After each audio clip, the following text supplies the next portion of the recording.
How's it going, everybody? Another day out in the garage, trying to get things buttoned up on the car. Sometimes you go 3 or 4 steps forward, all of a sudden you're going 5 steps back. And that's kind of been the case here the past couple of days. And right now I'm battling with what I want to do right now. So let's just get straight to the point. So Ethan finally got the back pan in to close off the trunk area. That got in, so I was glad that got done. Driver's seat's in, the belts are in. Still need to do the passenger seat.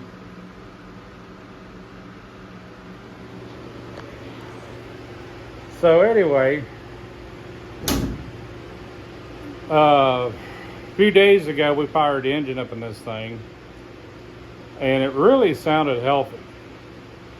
So shut it back down because I need to go in and do some tuning because this thing's supposed to have a stage 2 cam in it and stuff like that.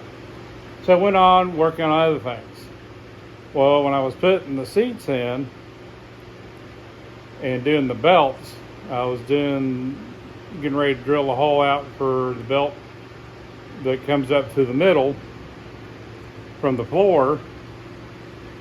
And I should have looked where I was putting it at versus where I was going to be drilling my holes at. Wasn't thinking about it. My main goal was just trying to get some shit done. And I drilled the hole and I hit something. And what I hit was the regulator for the fuel system. To say the least, I wasn't happy. But just enough that it was seeping fuel out. And let's just say I wasn't too happy. If this was over here more, you can see where it barely caught here. This was sitting right over in here. If that would have been directly over the top of here, I probably would have gotten lucky. I had to replace it. So I was already aggravated. And then I had purchased a trans cooler, got that installed, and on fire up on the engine, the couple times that we did fire it up, there was a leak out of the trans cooler. First I thought maybe it was the hoses. Checked all that. Wasn't it?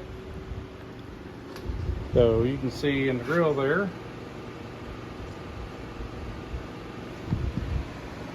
ordered another one. Kind of find out there was a defect in the cooler, and one of the little pipes where it does the U shape to go back up had a defect in it, so it was seeping out a little bit of fluid. So took that out, got another one, put this one in. It seems to be doing okay.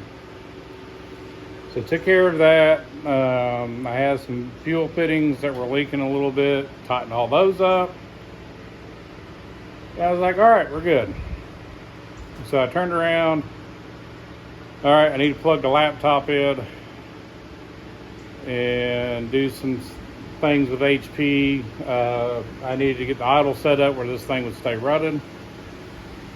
And by all means, I am nowhere proficient in using HP. I know a couple things about it. That's about it. And everything else, as far as the actual tuning parts, I'm still trying to learn. So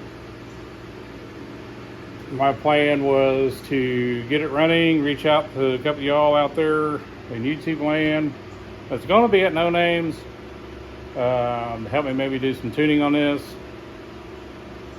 And then we did another fire up on the engine, and it wasn't sounding quite right. I was like, what the hell's going on? So I'm looking at the laptop, and I'm looking through all my stuff, and I can't find my oil pressure listing. So I go into HP, download that into everything else that's going on, and had 4.5 pounds of oil pressure. All right, something is not right here. The motor is not happy. And if you remember, guys, the engine that's in this thing is a Plan B engine that we got off Facebook Marketplace. We got it along with the transmission because the Plan A is still sitting on the engine stand, and we still ain't got the bottom end kit for it. And you have to excuse the noise. I got the fans going already this morning. It's a little warm in here. She wasn't sounding happy. So I shut her down. I was like, all right, we need to figure out what's going on here. So my first thing was, all right, let's get the engine jacked up enough to where I can get the oil pan out. Well, that wasn't going to work. Wasn't enough room. And for me to take this engine all the way out, I've got to take the nose and everything out, disassemble everything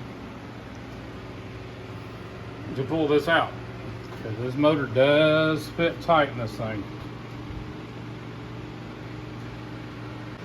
So anyway, drained the oil out, and when you look at it, it looks normal. But yet when you start doing this,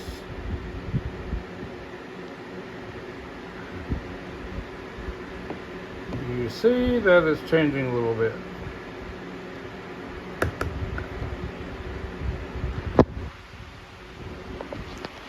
Which means possibility this thing's got a little bit of bearing damage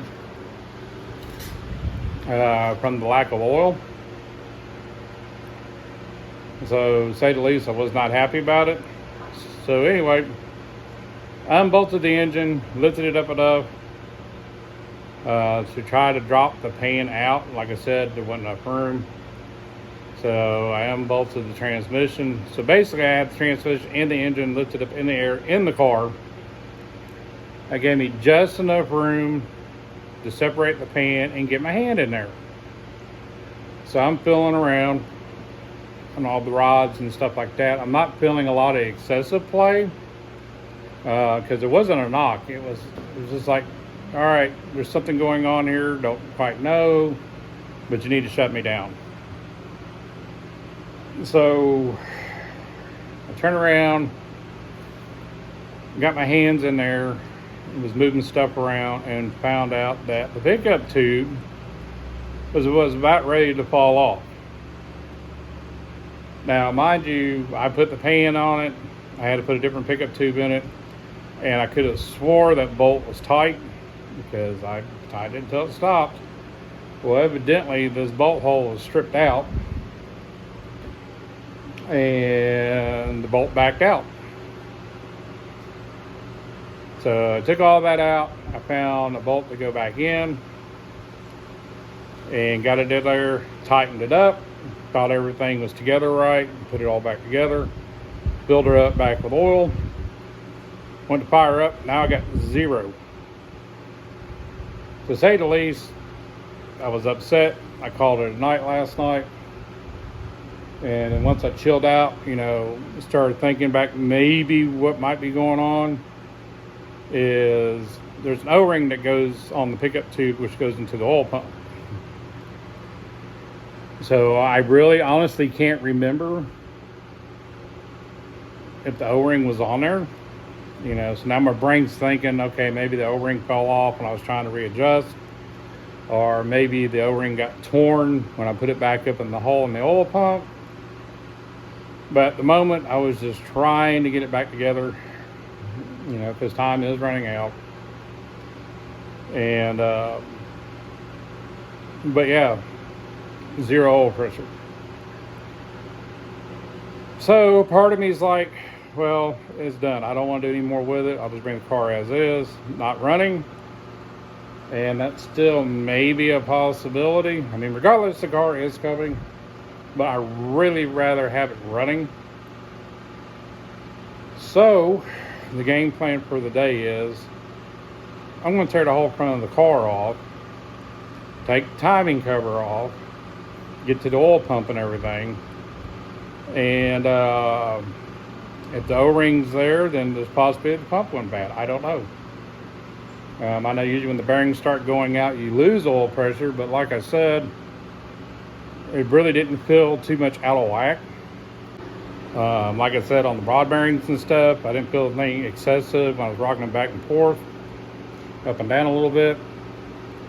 But I can only do what I could do, trying to get my hand up in the oil pan. So this is where we're at. I'm going to go ahead and try to tear the front of the motor apart today. But to do that, like I said, I'm going to have to take the nose off, which requires taking the bumper off and the brackets. The headlights and stuff can stay in it. The grill can stay in it. But altogether is like 20 bolts to get this front end off.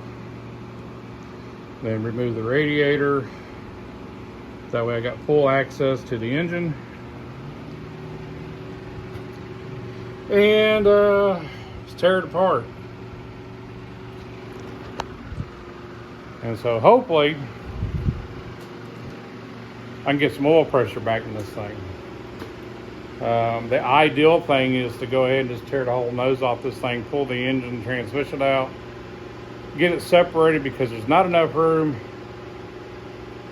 to get the tranny bolts out. Because like I said, this whole unit fits tight in this car.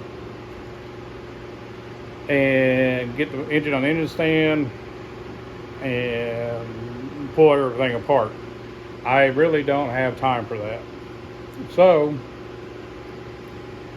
I'm going to try to do the other thing. We'll take the front of the engine off, or cover off, and look at the pump, see if the O-ring's attached to the tube. If it's not, then we know that's probably why it don't have any oil pressure right now. It's kind of like the LS thing. If you got the wrong O-ring or one not in it, it's not going to produce oil pressure. And while I'm in there, probably go ahead and change the pump out while I'm in, and kind of go from there. Like I said, a few steps forward, a few steps back, and it's crunch time. So today is Sunday. So basically I got a couple of days before I'm wanting to leave out, because I'm wanting to leave out Wednesday morning. So we'll see how it goes. I'm going to try to do this, get it all back together, and if it still don't work, that's it. I'm done. I'll bring the car as is, and all I can do. The engine and stuff was bought on Marketplace. It was running. It did run. So my thing is, I just got to get it right. So we're going to try this, and if that doesn't work, like I said, we'll still bring the car. It's just I won't be able to run it. So other than that, I'm going to get on this thing and see if I can make it happen. So that's just a real quick update what's going on with this. And I'll shout out to y'all once I get it back together. If she runs, has oil pressure, she'll be there running and driving. If not, she'll be there to look at. And just remember, guys, you're going to have setbacks. This is one of those deals. You just got to work through it. But at the end of the day, I look at it like this. If I do show up with the car not running, I'm at least going to enjoy myself while I'm there. People can look at it and progress I've made and talk about it and kind of go from there. So other than that, guys, just a quick update, and y'all be safe. Have a good one, and we'll see you down the road.